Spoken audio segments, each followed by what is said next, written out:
Hello and welcome to another edition of the Hardline Curling Show. This week on the show, more Grand Slam glory for the world's top-ranked men's and women's teams. Canada's best senior curlers meet in the Maritimes, and we take a closer look at the program that's helping the next wave of Canadian talent carve a path to the podium. The broom is down, so let's get started. The first half of the 2024-25 season has been dominated by two teams, and neither squad showed any signs of slowing down last week at the Grand Slam of Curling Coyote National. The third slam of the season heading to St. John's, Newfoundland, where great crowds provided a terrific atmosphere for the competitors all week long. In the men's bracket, hometown boy Brad Gushue had his sights set on a 16th Grand Slam title after losing the first two slam finals of the season. But that quest would end with a loss to Brad Jacobs in the quarterfinals. Jacobs, meanwhile, followed that victory with a semifinal win over Scotland's Ross White to advance to his first slam final in 3 years. To claim that title, however, Team Jacobs would have to beat another Scottish side, one that's been virtually unstoppable all season long. Bruce Mowat looking to go 3 for 3 in slams after winning at the Hearing Life Tour Challenge and the Co-op Canadian Open. The final was a low-scoring affair, with Jacobs leading 2-1 through 5 ends before Mowat countered with the game's first deuce to take a 3-2 lead in the 6th end.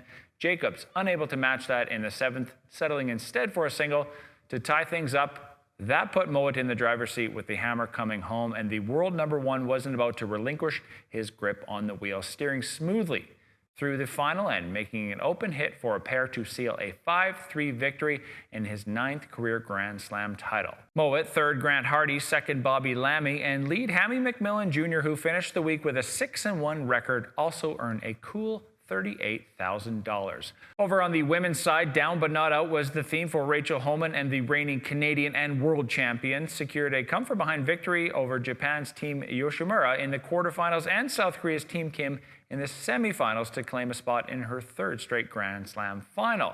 That set up a battle of unbeaten teams against 7-time Grand Slam champ Anna Hasselborg of Sweden, playing in her first Slam final since the 2022 Players' Championship, thanks to playoff wins over Christina Black and Carrie Anderson. Hasselborg opened with a steal before the teams traded deuces for 3 ends.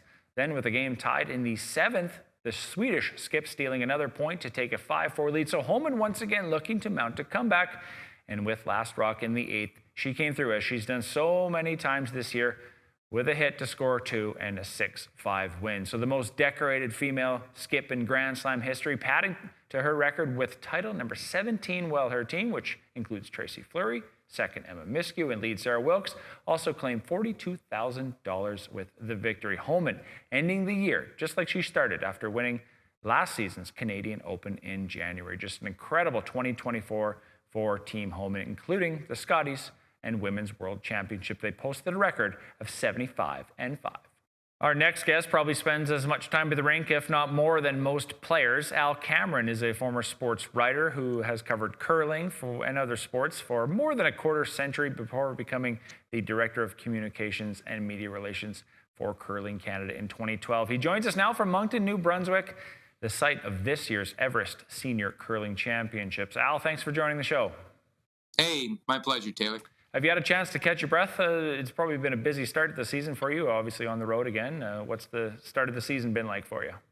It's been interesting. A lot of great events that have taken place, including this week here in Moncton. I'm actually did manage to escape the rink tonight for a little bit to come back to the hotel room. But yeah, it's been great to see the teams that have been performing so well out there on tour, and the event here, obviously this week in Moncton, seeing some of the players that a lot of us grew up watching perform so well, and with high stakes on the line, right? A chance to represent Canada at the World Senior Championships in April in Fredericton, just down the road. So it's been a pretty exciting year so far in Moncton.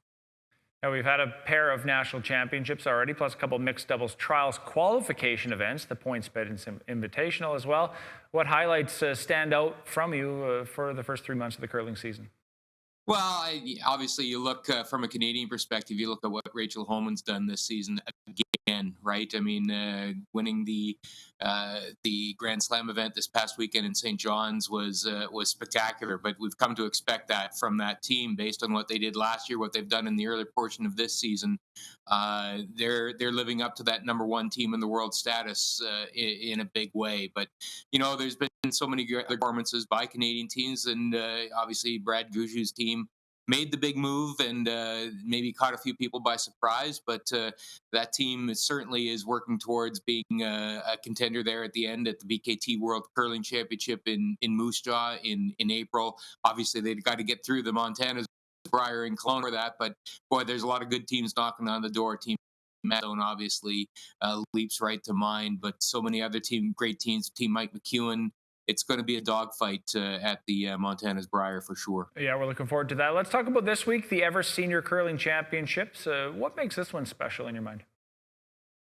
It's very comparable to the event that took place in Barrie, Ontario last week at the Everest Canadian Curling Club Championships, right? Obviously, Everest being the tie to both of them, but kind of that grassroots element where it's not a bunch of players who are going week in, week out on the tours and chasing points all the time. These are men and women curlers who maybe did that once upon a time, but now obviously real life is bringing them to the reality that you can't curl full time, and they're just fine with that. But here they are wearing their provincial and territorial jackets and playing for national championships. And by all reports, the event in Barrie went off without a hitch, and it was great and exciting. And seeing these players relish that opportunity to play for a Canadian championship is what we're seeing again here this week in Moncton. Great people, great players, and they are loving being on championship ice and wearing their team jackets for the provinces and territories. I'm sure we could go through a sort of a team by team, athlete by athlete list, but maybe who are some of the storylines and athletes to watch this week?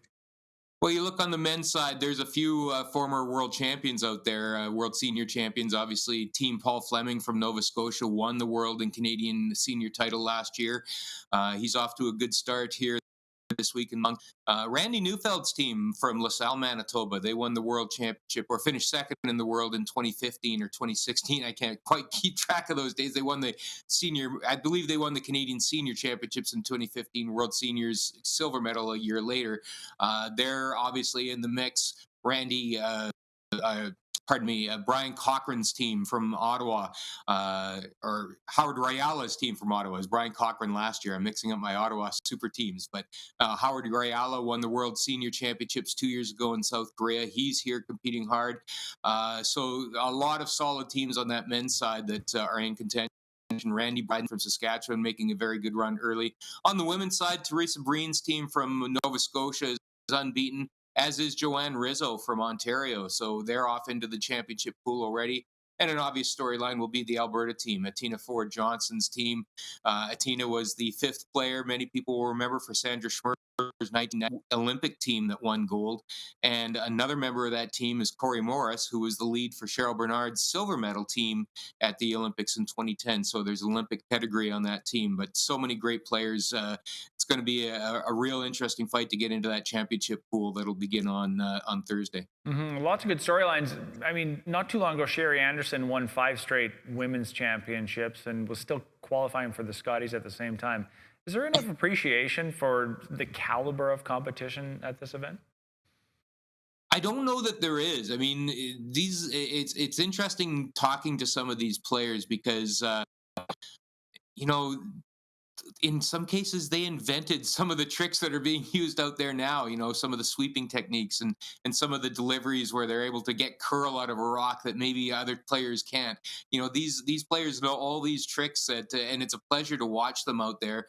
And they're competitive. I mean, there's a real intensity out there when the games are tight, and you see that play out in the late ends, and that's what's been a lot of fun talking to them. But at the end of the day, they come off the ice and they're sitting together at the table with their opponents and having a beer like it used to be, right? I mean, that's what makes this event pretty cool. They're very, very competitive on the ice, but when the game's over, you know what? It's time. Let's remember the social aspect of this game. Yeah, obviously the national championship up for grabs and a trip to the world championships. Can you maybe touch on what where the winners are going to be going this year? Well, the World Senior Championships are going to be taking place in Fredericton. They'll start the last week in April. And some of that event has taken place in Fredericton, as a matter of fact. The World Seniors in 2013 and took place in Fredericton, and that was a Canadian sweep. So maybe there's some good feelings going back there. In 2013, it was a pair of Alberta teams. Rob Armitage, men's team, and Kathy King's women's team won the gold. what's going to be Fredericton, and just like it was in 2013, is also the World Mixed Doubles Championship will take place at the same time in the same facility. So it's going to be a great 10 days of curling in Fredericton with 3 World Championships on the line. And of course, the winning teams here in Moncton will get to make that trip to Fredericton in April. Yeah, looking forward to that. Obviously, there's a lot to come as the season ramps up. Too many events to really talk about them all tonight. But a big one coming up, of course, at the end of the month is the mixed doubles trials in Nova Scotia. What is the thought process behind holding the trials so far ahead of the Winter Games in 2026? Well, it was particular to the mixed doubles discipline, especially because we changed that, allowing the mixed doubles players to play 4-player curling as well, should they so choose. That is something that we hadn't done in the past. We've made that change this year, and to prepare for that eventuality, you had to give the mixed doubles teams a little more time to prepare a plan that takes into account the possibility that they might try in the 4-player trials as well. And you see many of the top mixed doubles players do have 4-player teams as well. So you had to take that into account. And obviously it's a chance to put together a lengthy training plan that accommodates that. But first, the first order of business, of course, is that the winning team at the trials will represent us at those World Championships in Fredericton. And the main goal there, obviously, will be to get Canada into the Olympics. Because as of right now, and no team is qualified for the Olympics, let's be clear, only Italy is host. But the World Championship in Fredericton, as well as obviously the World Men's 4-player championships and women's 4-players, those will set the majority of the field that will compete at the 2026 Winter Olympics in Milan Cortina, Italy. So the team that wins the mixed doubles trials will also represent us at the World Championship, and should they qualify there, will be they'll be starting their serious prep to get ready for those Olympics. But we finished, we're 5th right now in the rankings after Kedran Alot and Colton Lott finished 5th at the World Championship last season in Sweden. So a playoff, finishing in the top 8 in Fredericton will get the job done for us to get us into the Olympics. So we're in good shape, and but obviously there's work to be done. Mm-hmm. At the trials, I think it's an event a lot of people will be paying close attention to. What else should we know ahead of it getting underway? Well, 16-team field. Right now, we know 7 of the teams. One more team will actually be decided this weekend. There's a direct entry qualifying event that's taking place in Alberta, hosted in Canmore, and that will send one more team directly to those mixed doubles trials. And then 2 days later, sometime next week, the rest of the field will be determined. 8 more teams will come off the Canadian mixed doubles rankings, and that will complete the 16-team field that would be headed to Liverpool. And it should be a terrific field. Lots of familiar names, lots of people with World Championship experience, both at the 4-player and 2-player level. It's going to be very, very exciting trials. And I can say this too, based on what went down for the last attempt at a Canadian mixed doubles trials, when our Canada staff spent Boxing Day having to come to a difficult decision that the event had to be canceled due to COVID. I can tell you, I am definitely looking forward to these trials and seeing a winning team come out of Liverpool to get the opportunity to wear that maple leaf by having won on the ice. Yeah, we're looking forward to it as well. Well, thanks for your time, Al, and enjoy the rest of the week at the Senior Championships. Really appreciate it. Thanks, Taylor. Anytime. It's time to take a break. When we come back, we'll be checking in with Helen Radford. I love that curling is a team sport, that we're able to travel the world with friends and family and experience the journey with fans as well. The sport demands so much, whether it's fine motor skills or both physically and mentally taxing. And it's just a fun social sport that you're able to kind of make an extended family all over the world. Everest is here to support you in the moments that matter. Learn how at everestfuneral.ca. The live sports experience is changing. Teams and facilities are under pressure to provide online and in-venue entertainment. IKS Live has the right team to deliver. We provide service across North America and produce the best fan experience, in the seats or streaming to you.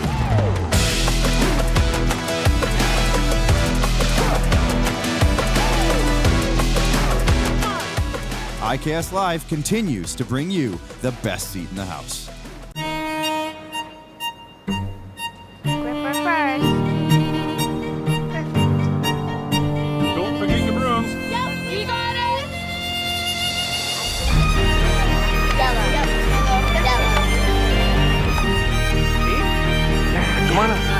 Wilkes, what do you got? You got one, you got two, you got... Just one more throw, please. You make moments like these possible.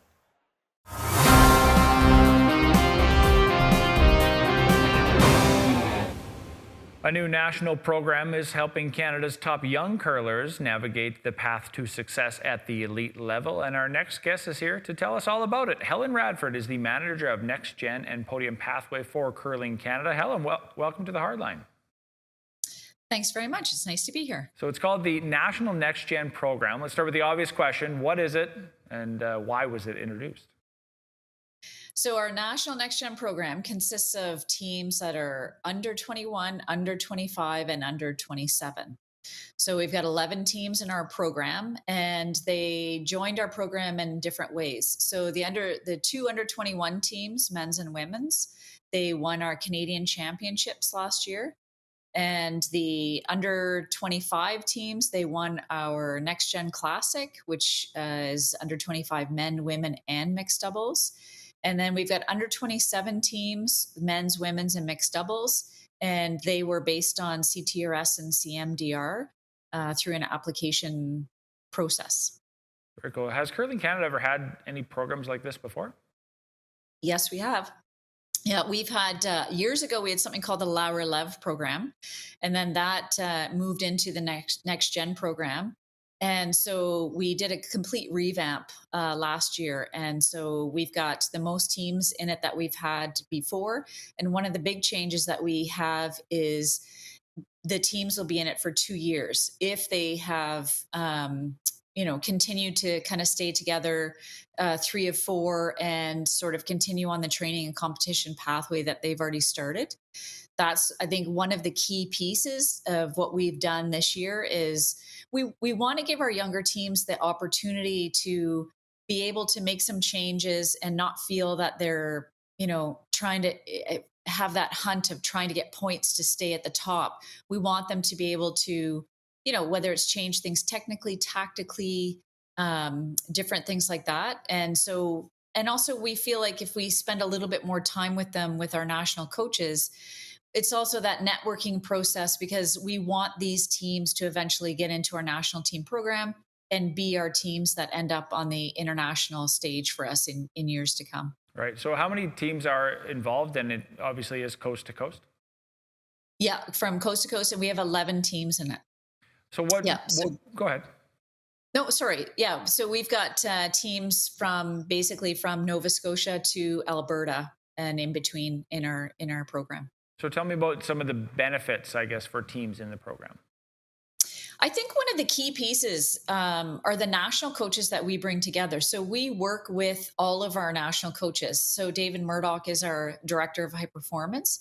So he's involved with the teams. And so is our national coaches, Scott Pfeiffer and Victor Schell and Jeff Stoughton, Elaine Dag-Jackson, Renee Sonnenberg. We're all involved with these teams. So, and we also bring in National Next Gen program teams. So we've got Rob Krebs, we've got Daryl Nowlin, we've got Laurie Olson. So we do bring, a breadth of coaches to them, give them the opportunity in training and in competition to be able to access all of our coaches. And I think that's been a real key piece, that these teams are able to work with all of us on ice, off ice, see us at competition, see us in training, and just, developing together and working together. I think that's a key piece to this. And you touched on it earlier. There can be changes and whatnot, but does a team stay in it for the full 2 years, or can there be sort of any movement in and out? Oh, for sure. So what we're actually hoping is some of our older teams in it, we're hoping that they move up into the national team program. So if they move up into the national team program, that's essentially what we're trying to work towards. But we do know that teams make changes. And so if they have 3 of 4 moving forward, they can stay within our program. And also all of our teams have to have a coach with them, because we want to work with those coaches to continue to develop those athletes as they go through the next couple of years as well. Right. Is it at all tied to the Olympic cycle, the 4-year cycle that we often talk about or see with the elite teams, or is it not connected to that?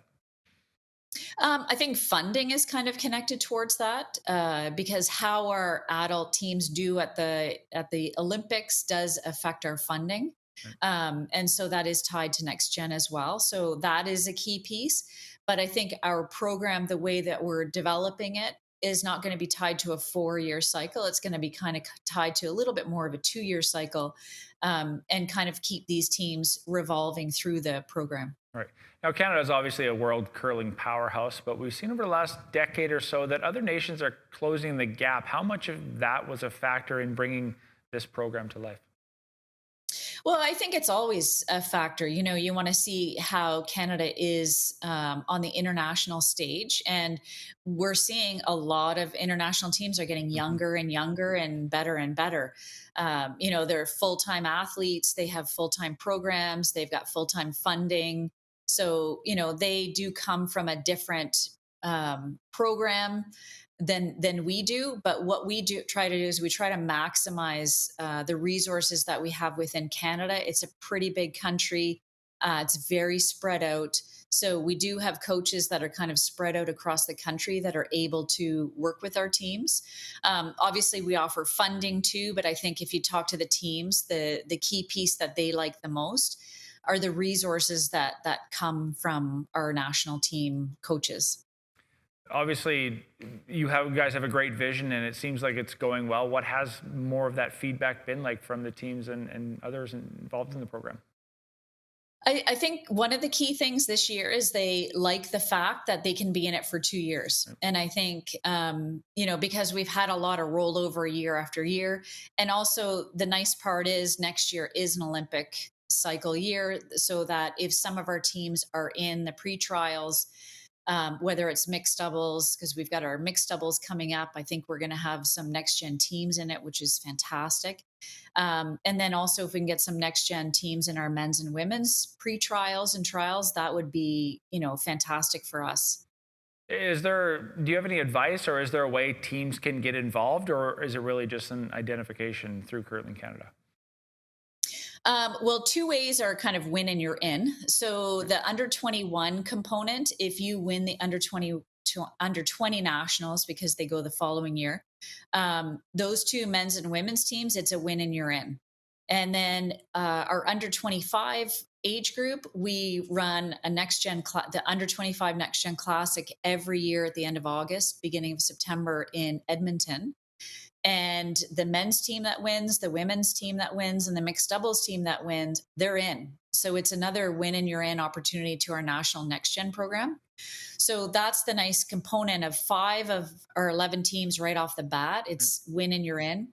The other teams, it's an application process, but they also have to be high ranking, whether it's in CTRS for men's and women's or it's CMDR for mixed doubles. Very cool. Is there anything else you want to touch on that we should know about the program? No, I think I think we've evolved with the program. Curling Canada is starting to invest more in it as well, you know, understanding the importance of having more younger teams support them through the process. So I think the changes that we've made have been really positive. We're hearing good things from our teams. We're seeing some of our teams do very, very well on the circuit. So that's a bonus for us all around. Right. Well, Helen, I appreciate your time, and thanks for sharing some insight with us this evening. Yeah, thanks very much. I appreciate being here. When we come back, we'll get an update from the Everest Canadian Senior Curling Championships. Curling means so much to our family. Obviously, it's a big part of our life. Wait's good. Isabella always says that she wants to be an Olympic champion curler when she grows up, which just melts my heart. But it also has shown them that if you work hard, anything is possible. If I was to ask them if they wanted to chase a dream, they believe that anything is possible as long as they put the work in, and it's because of watching us on the ice. Everest is here to support you in the moments that matter. Learn how at everestfuneral.ca. The live sports experience is changing. Teams and facilities are under pressure to provide online and in-venue entertainment. IKS Live has the right team to deliver.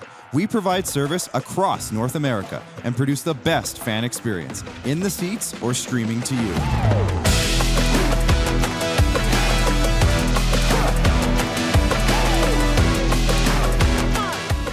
IKS Live continues to bring you the best seat in the house.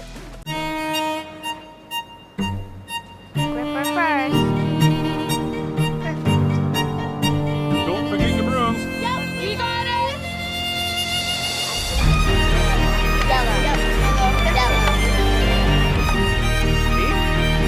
Come on up. Well, what do you got? You got one, you got two, you got... Just one more throw, please. You make moments like these possible.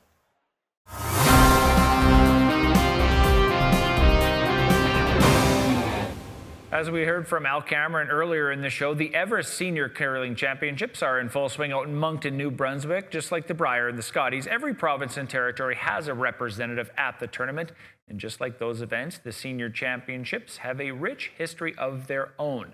The first men's event took place in Port Arthur, Ontario in 1965 with Leo Johnson, a Brier champion out of Manitoba 3 decades earlier, winning the title. The women joined the party in 1973 as BC's Ada Calise took the crown in Ottawa. The events were staged separately until 1985 when Yorkton, Saskatchewan hosted both, and they've been together in one venue ever since. This year's event features a number of men's teams who have previously won a Canadian Senior Championship. However, there hasn't been a repeat winner in almost 30 years. Defending champ Paul Fleming of Nova Scotia is looking to change that. On the women's side, only one player in the entire field has experience winning a title at the senior level. That would be Nova Scotia lead Mary Sue Radford, who was second for Colleen Jones in 2016. Championship pool play is wrapping up as we speak, with the playoffs taking place this weekend. You can catch all the action for free on Curling Canada's YouTube channel, and we'll have a full recap next week on the show. That does it for another jam-packed episode. Our thanks again to Al Cameron and Helen Radford for sharing their time with us. If you would like to see your event featured on the show, just send us an email to steven@iksmedia.com. Be sure to follow us on Facebook, X, and Instagram, and subscribe to our YouTube channel to keep up with all the latest news. Our next episode comes your way December 13th. Until then, good curling.